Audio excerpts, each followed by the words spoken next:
Hello violin players, welcome to Prime Strings. I'm Henriette and today is day 28 of the Virtual Violin Practice Playalong. Welcome to this lesson, it's really good to see you here. Today we are going to carry on with our bowing development and we're going to learn vibrato.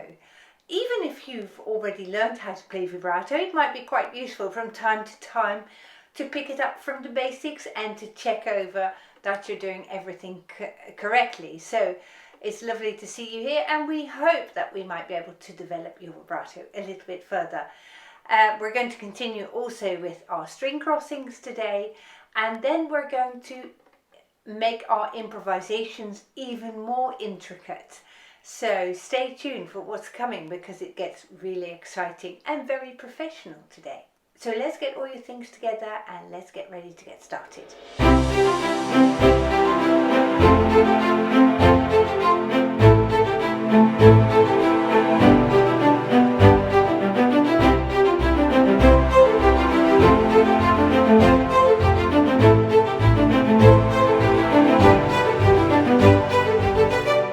We're going to start today by tuning up your violin. So here is your A.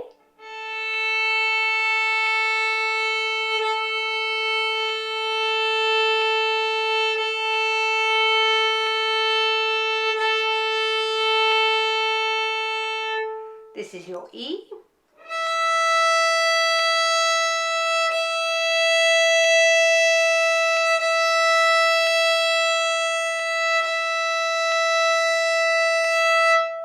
Your D string.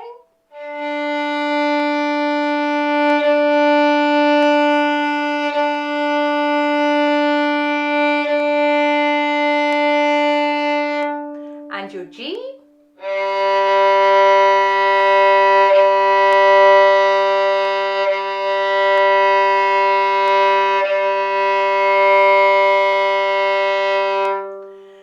Let's practice tuning in double stops.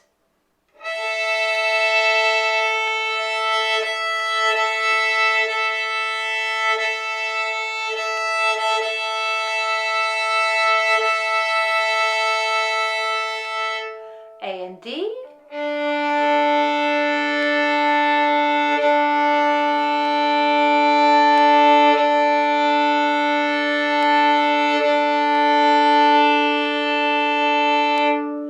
G and D.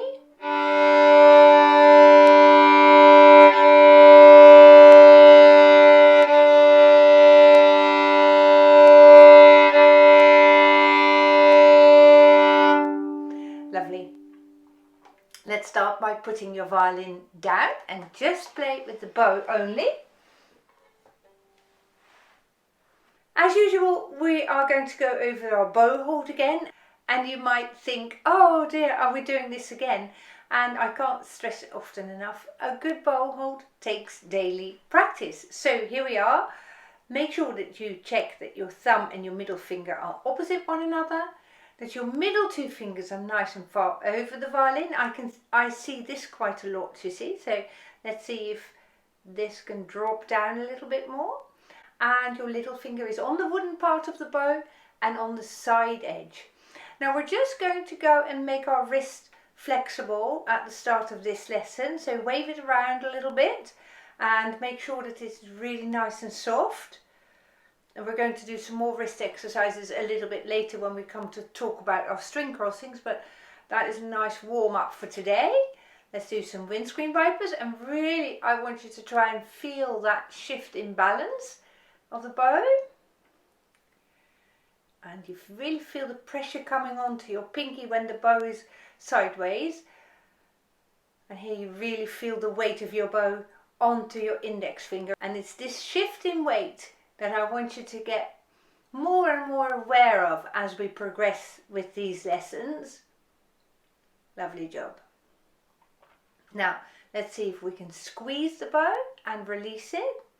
And squeeze it and release it. If you find that very difficult, that's okay, because it is very difficult to feel it. Hold the bow upright in that case. And we're trying it with the bow vertical. Squeeze it as you go up and move the bow towards the floor and then release it. Squeeze it as you go up. It seems to be a little bit easier perhaps this way. And release it as you go down. Squeeze it as you go up. And release it as you go down. Well done. Very, very good. Let's pick up our violin now and we're going to practice our modulate bowing. So for the modulate bowing, we need to make use of that squeezing and releasing. So let's practice that again. This time on the string, so let's put your bow down in the middle on the D string and just squeeze that bow so that the stick touches the hair and then release and feel how that feels. Squeeze it down and release and squeeze it down and release. And now I want you to make that release very sudden, so you squeeze it down slowly and then release very suddenly. Squeeze it down slowly and release very suddenly. And it's that sudden release that is going to give us our little kick at the start of each note. And then I'll put the pressure back on. And you can do this with me perhaps. Really listen out for that little kick at the start. And then you put the pressure back on. Release and bow at the same time. Off you go. There.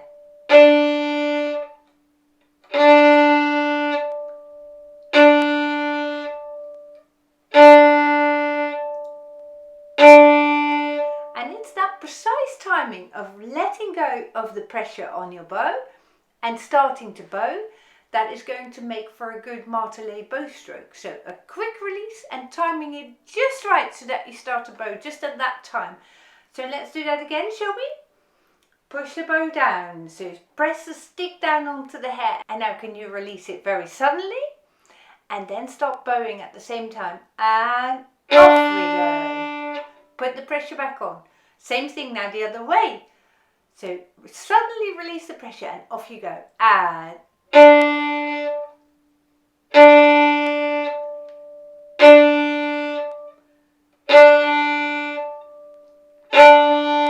if you've done it correctly, you would feel it in your thumb, because your thumb, as you squeeze the bow down, your thumb gives that reverse pressure, doesn't it?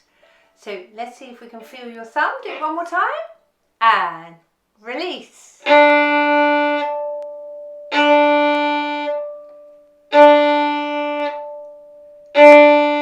Very good.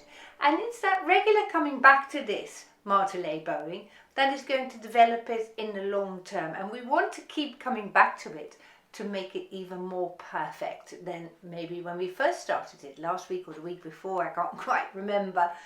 Okay, so every time you come back to it, you get it to a slightly higher level. So well done for sticking with me with that. Now let's have a think about another technique now, and we're going to go over our vibrato. So let's put your bow down for a moment. And I often get asked this question, can you teach me how to play vibrato? And I often say, yes, I can get it started and we'll see how it goes. Because being able to play with vibrato doesn't depend on how many hours of hard work you put in. It depends on how your muscles are able to relax while you're playing. It's with any new skill that you learn. If I learned to play basketball, for which I can't do, I've never learned it, I don't know the rules, but my first throw, I would put far too much effort in to hit the basket with the ball. So it's with any new skill that you learn. If you learn to do ballet as well, you would use far too much muscle tension to try something new. And it's the same with vibrato.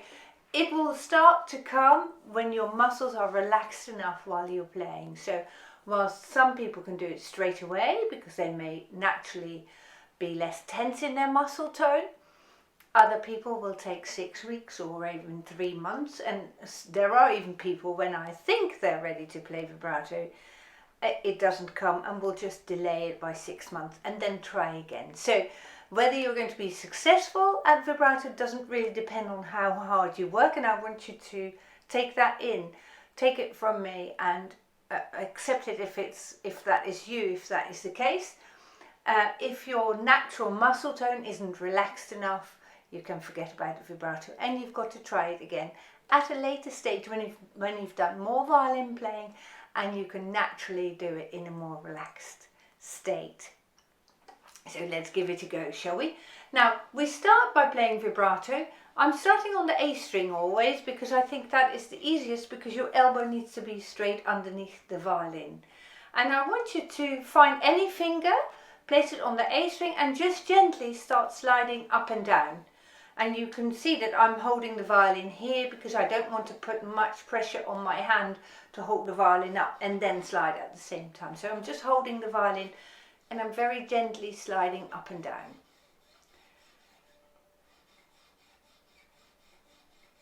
See if you can get that to move in the first place.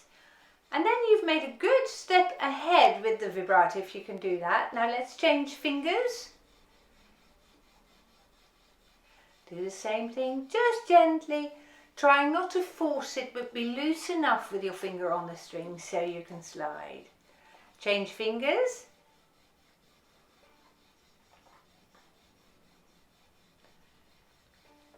Lovely. Index finger is my last one. Good. Give your arm a good rest now. And then take a look at your fingertips. Now, I don't know if you can see this, but I've got some distinct lines on my fingertips.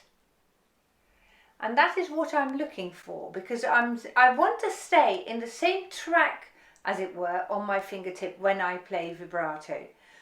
And that is your first test. Can you do that and stay in the same track? So if you have more than one line, you want to keep going with this a bit more and see if you can stay in that same track while you do it.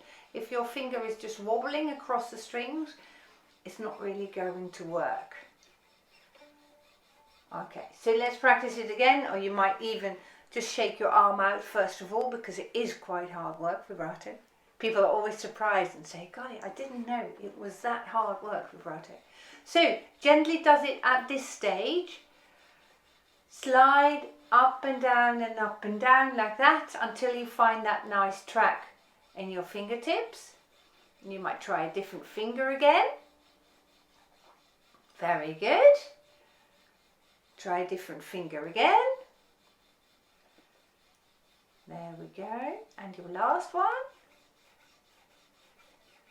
Awesome. Take another look at your fingers. There we go. Have you got one line on each fingertip? That's good. That's enough for today. So let's relax your left hand again. We'll come back to it in the next lesson, and in the next lesson, and in the next lesson, and gradually you will develop your vibrato. So well done, you've made an awesome start there. Now, another process that we've already started in previous lessons is the string crossings, and we're going to think about those again today. And we're going to think about our clockwise string crossings today. So let's just practice the clockwise movement of your wrist. There we are.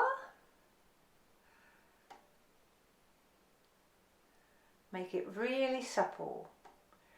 That is very hard for most people to do, and that is just because in everyday life you don't really do it like this, holding your arm still and then stirring with your wrist, shall we say. When we stir things, we always use the whole arm, you see, and not so much just your wrist and your hand, and that's why it's so tricky. So we're getting ahead with that. We're just developing it all the time. Now we're going to start just above the middle with your bow on the E string, and we're going to play an up bow on E and then a down bow on A. And now I want you to make that circle, E, A.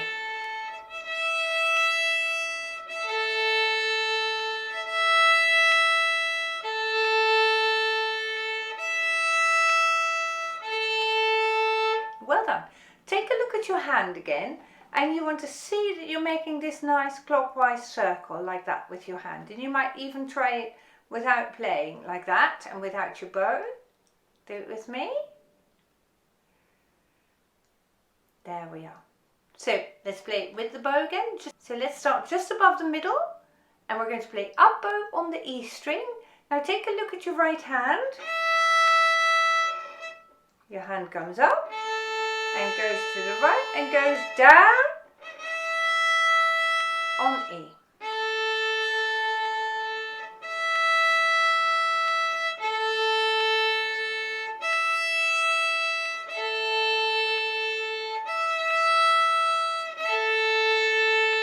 There we are.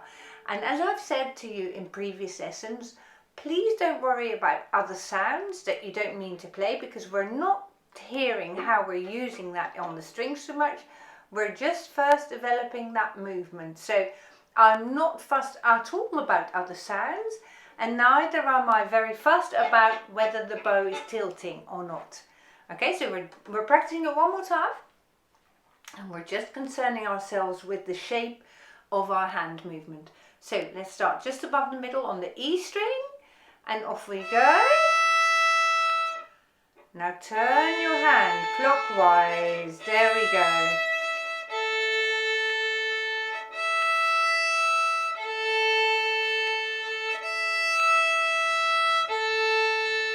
Now I just want to give you a word of warning. Be careful that if you're bowing like this, your bow is not straight. So you want to push that bow hand forwards and then try it again.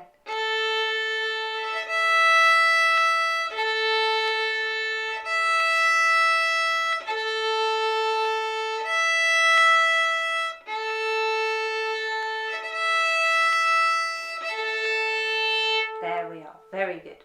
So we're just making ourselves aware of that movement, that it exists, and later on in pieces we'll come across moments where you might think, okay, this is my clockwise circle and I know how it goes because I've practiced it already. So in these lessons we are gathering a whole collection of violin techniques that you can then use and transplant to all the different pieces of music that you play. So what we're doing now is just developing those techniques, and you may already in the past have thought about these techniques, in which case you can perfect them. And then there might also be people here to whom it has never even occurred that you can have a technique like that. And then I'm just gently introducing you to some new ideas so you can enhance your playing.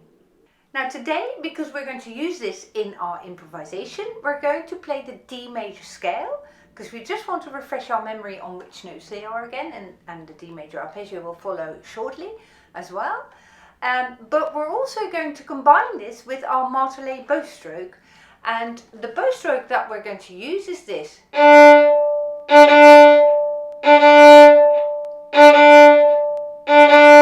So let's just practice this bow stroke on an open D string and we'll put it together shortly. So I'm playing down, down, up, up, a dotted rhythm.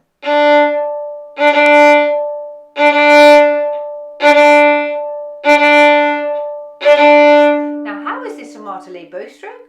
Just when I have that short note, I squeeze my fingers.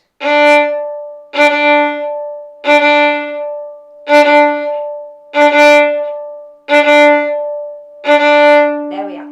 So let's play two of the dotted rhythms on each of the notes of the D major scale. I'll show you how it goes.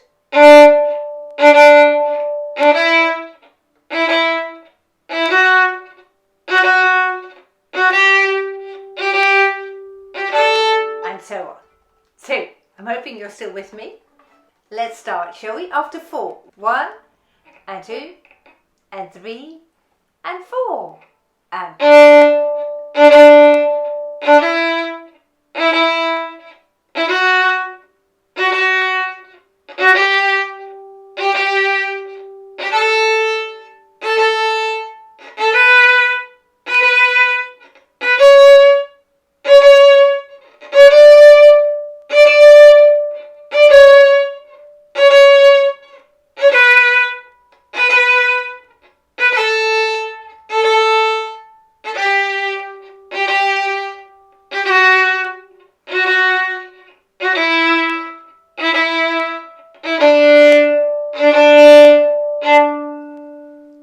awesome. Now, it may be that you've tried this and you got a little bit confused. That's totally okay. All right. You want to just practice it a bit more separately from this video. And you might try the same video again tomorrow and see if it works better for you then, because this is quite, in my view, is quite an important bow stroke because it appears in many pieces of repertoire, but is often a little bit neglected, I find. So if you find this very, very tricky, that's okay. You will learn it gradually as we go along. Now, let's now play the D major arpeggio, and we're coming back to our smooth weighted bow stroke. So you want to let all of the weight of your arm go into the string. After 3. 1, 2, 3.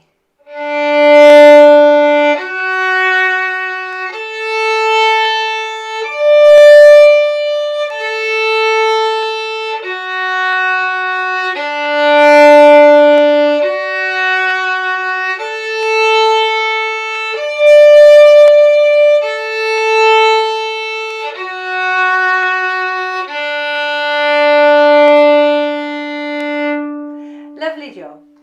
And that brings us to our improvisation. And today we're going to do a fairly free improvisation. That is to say that I will let you go and do your own improvisations. But we're going to add something else to it, and I'll show you in a minute what that is going to be. My first improvisation is going to be in the key of D major. So you might start and finish on a D. And I'm just going to go on for a little bit longer to give you an example, and then I'll leave you much time to practice your own improvisation. So you can just have a play with the notes of the D major scale. Okay, here I go.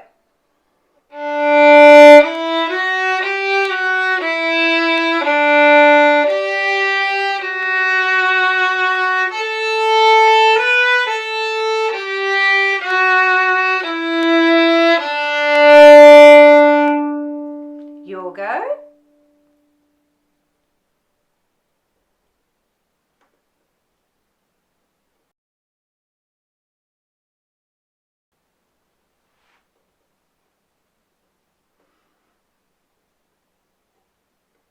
Okay, well done. So I'm hoping you have maybe started on a D and also finished on a D. Now what sometimes happens in music is that there are modulations, and modulations is when you change from one key to another key. And it makes the music more interesting, it sounds more developed compared with when you play just in one key only. And we've seen a form of modulations in our previous lessons when we went from a major scale to a minor scale and back to a major. But what often happens in music is that we modulate from this key that we're in now, the D major scale, we modulate to the 5th note of that scale, which is the A. We know that our violin is tuned in fifths. That means that there are 5 notes between each string. So you can go G, A, B, C, D is the 5th note. And if you start on D, you have D, E, F, G, A. A is the next 5th note, and A, B, C, D, E. E is the next 5th note, so you can see how the violin is tuned in fifths. Music often modulates to the 5th degree of the scale. And we're going to just have a bit of fun with that and exploring how that might work for us. So I just played you this improvisation in the key of D major. Then my second improvisation is going to be in the key of A major, because I'm modulating to the 5th degree of the scale, which is A. Now, if this sounds a little bit confusing to you, please don't worry about it, because we will go over this in lessons to come as well. All you need to just try for today is to play a section in D major and your next section of music in A major, and you'll get a feel for it. So we just played a D major section. I'll play roughly the same as what I did.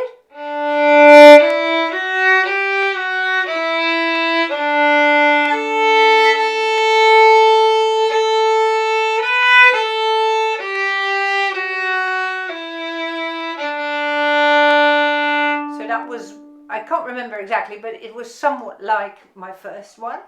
And now I'm going to carry on in the key of A major.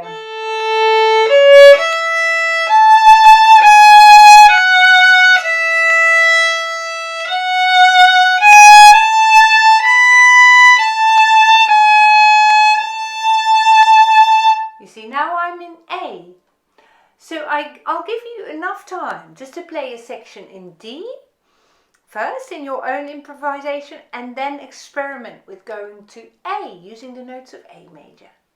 Off you go.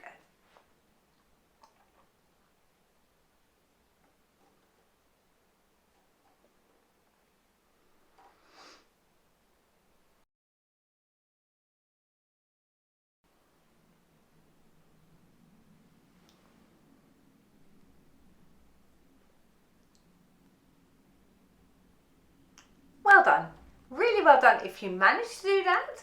Of course, if you need more time than this, just pause the video and watch it in a moment. Okay, well done for having a go if you didn't quite manage, but you tried it nevertheless, and that is really what improvisation is all about, isn't it? Just having a go and see what happens.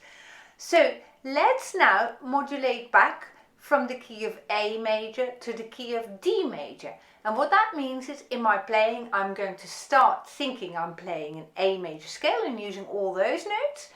And then halfway along, I'm suddenly going to start using the D string more, shall we say. Let's keep it easy and let's do it that way, shall we? So listen what happens. I'm going to start on the A this time. I'm starting at the top A.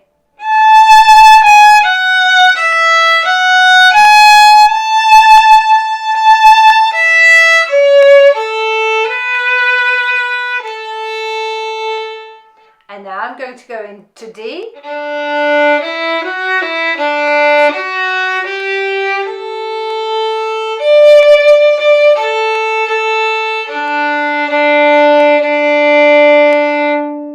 you try that same thing, starting in A, then going to D.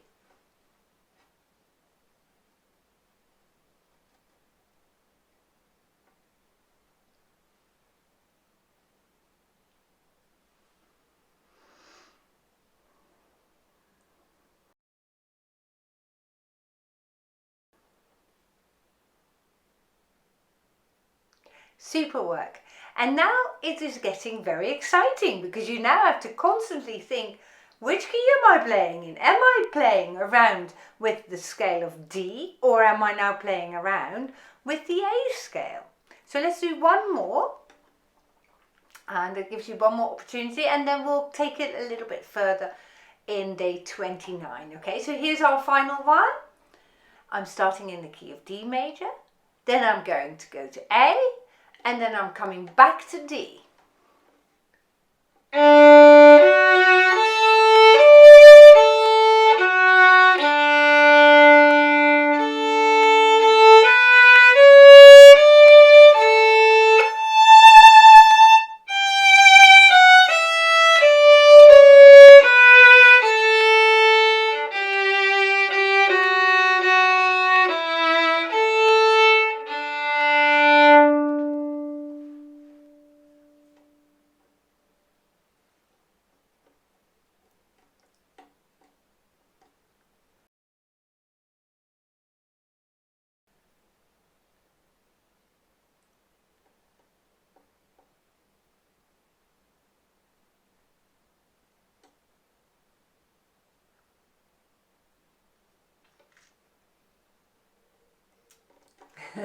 Well done.